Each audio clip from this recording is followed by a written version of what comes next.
ખબર છે એમને ખબર છે હવે એમનું પૂછવું કેમ છે કઈ રીતે પધાર્યા એ એમને જાણવું છે કોને બેસો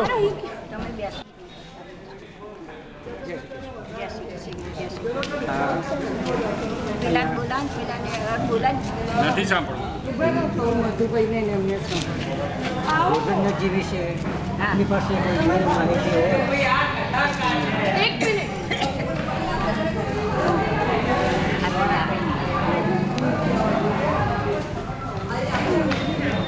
હમણાં સ્ટોપ કરી દો. ભાઈ તમારે શું થાય? તમારે ભાઈ અમારો સૌથી મોટા ભાઈ મોટા ભાઈ કઈ વાંધો નહીં કોને તમે અમારા ઠાકોરજી છે ને તે મોટેથી કહો ત્યાં અમારા મામુદાખની પૂરમાં રહેતા હતા અમે અને પછી ત્યાં મારા બાપા અને દાદાના એક ભાઈ હતા એમને બધા જી કહેતા હતા. હવે એ છે ને તે આવી રીતે રાજ સેવા એટલે મરજાની ધરમ પાળી એ સેવા કરતા હતા અને ઘેર ગાય હતી અને બધું હતું ને આઠે સમાના જેમ દર્શન કરાવીએ ને એમ દર્શન કરાવતા હતા સેવા કરતા. પછી એમનું શરીર બહુ જીર્ણ થઈ ગયું અને એમને એમ થઈ ગયું મારાથી સેવા નહીં બને એમ કે એટલે બધા પછી પૂછ્યું કે તમે કોઈ સેવા કરશો તો કે અમારાથી આ રીતે સેવા નહીં થાય કે છે. પછી કે સારું આપણે એમ કે ઠાકોરજીને પધરાવી દઈએ કે છે. એટલે પછી બધે એમને વાત કરી કે પધરાવા છે એમ કરતાં પછી એમને વિરમગામ પહેલાં ઠાકોરજી પધરાયા ને તો વિરમગામ એમને ત્યાં પહેલાં વિરમગામમાં પધરાયા ને પછી ત્યાં અમારે એ ઠાકોરજી એમને સહાનુભાવ જણાવતા હતા. જે એમના જી હતા ને ફૈબા એ ફૈબાની જોડે સાક્ષાત્કાર એમને સહાનુભાવ જણાવતા હતા. એટલે એમને સપનામાં એવું કીધું કે મને એનું જૂઠણ આપે છે કે જે રાજભોગને ધરે ને એમાંથી મને જૂઠણ આપે છે મારે અહીં રહેવું નથી કે છે એવું અમને સપનું આપ્યું. એટલે પછી ઠાકોરજી અહીંયા લઈ આવ્યા પછી પાછું એમને કીધેલું કે અમારા ઠાકોરજી પધરાવા છે. પછી અમારે ત્યાં નટવરલાલનું મંદિર હતું ને એટલે નટવરલાલના મંદિર ડોશીવાડાની પૂળમાં એટલે ત્યાં ખબર પડી કે ભાઈ અમને ઠાકોરજી પધરાવાના છે. ત્યાં સિંધના એક બેટીજી હતા એ બેટીજી વહુજી તરીકે આવેલા મધુસૂદનલાલજી મહારાજ હતા ને એમના લાલન જોડે આ વહુજીના લગ્ન કરેલા. એમનું નામ જાનકી વહુજી. એ જાનકી વહુજી હતા ને તો એ પછી એમને લીલામાં પહોંચી ગયા એટલે પછી વિધવા થયા એટલે પછી તો મંદિરમાં રહેતા હતા. પણ એમને ખબર પડી કે અહીંયા ઠાકોરજી પધરાવા છે ને એમને સપનામાં પાછું કીધું કે હું મામલાની પૂરમાં આ રીતે છું અને મને એમ કે તમે પધરાવો કે છે કે પછી ત્યાંથી માણસ અહીંયા આવ્યો ને એને કીધું કે ભાઈ તમારે ઠાકોરજી પધરાવાના છે કે છે એટલે કે હા અમારે પધરાવાના છે. તો કે સારું કે છે તો તમે અહીંયા મળી જાઓ. પછી મંદિરમાં જઈને મળી આવ્યા અને એમને કીધું કે તમે પધરાવો. ત્યાં ઠાકોરજી પધરાયા. એ થોડા વખત નટવરલાલના મંદિરમાં રહ્યા પણ પછી એ જાનકી વહુજીને અહીંયા ફાવીને એટલે એમનું પિયર સિંધમાં હતું. એ સિંધમાં ઠાકોરજી લઈને તો ગયા ને એમની જોડે લઈ ગયા ઠાકોરજી તો સિંધ એટલે અત્યારે પાકિસ્તાન એ ગામનું નામ ભૂલી ગઈ એટલે આપણું વૈષ્ણવની મોટી હવેલી છે એ નામ ભૂલી ગઈ હતી.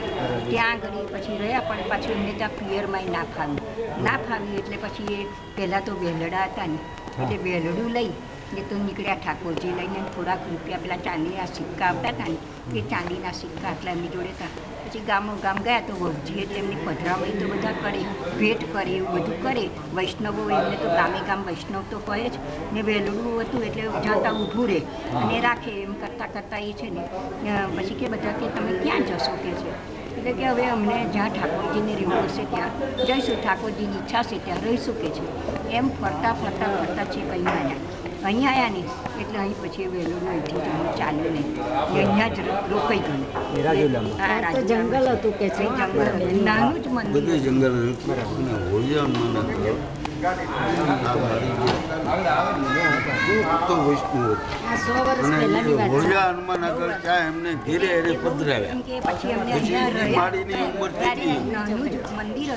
એમની પાસે ચાંદીના થોડા સિક્કા જ હતા. પછી બધા વૈષ્ણવે થોડી મદદ કરી પછી અહીંયા જે કરી શેઠ હતા એ શેઠનું નામ કાળીદાસ હતું. કાળીદાસ હા એ રૂના વેપારી હતા.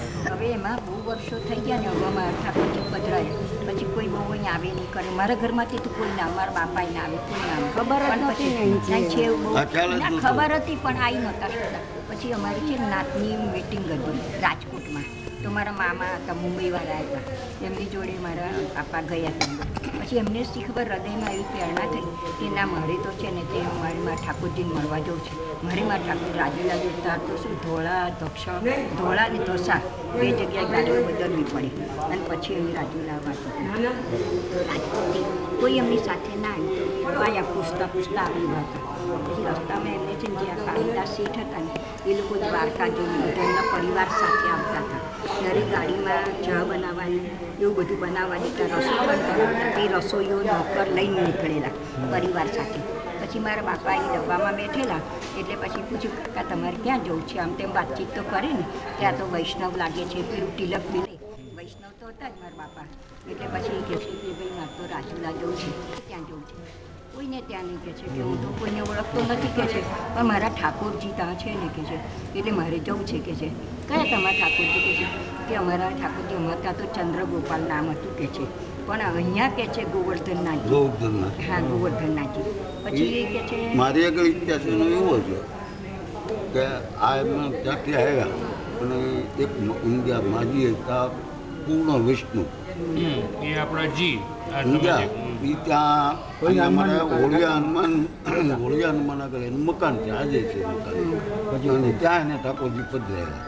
પણ એ માળીની ઉંમર થઈ જતા અહીંના મહાજનને એને એમ કીધું કે આ ઠાકોરજીને આપણે અહીં હવેલી કરીને એટલે અહીંયા આપણે ખાલી જૂના દેશી નળિયાનું મકાન બનાવી અને અહીં ઠાકોરજી પધરાવી. પછી ભાવનગર સ્ટેટે આ જગ્યા આપી, ભાવનગર સ્ટેટે આ જગ્યા આપી અને નળિયાવાળા 2 માળનું મકાન પછી 102 વર્ષ થયા. આમાં શું થયું કે જે પેલા કાળીદાસ હતા ને એ મારા બાપુજીને મળ્યા ને પછી કહે કે તમે તો તમારા ઠાકોરજીને તમે ઓળખો?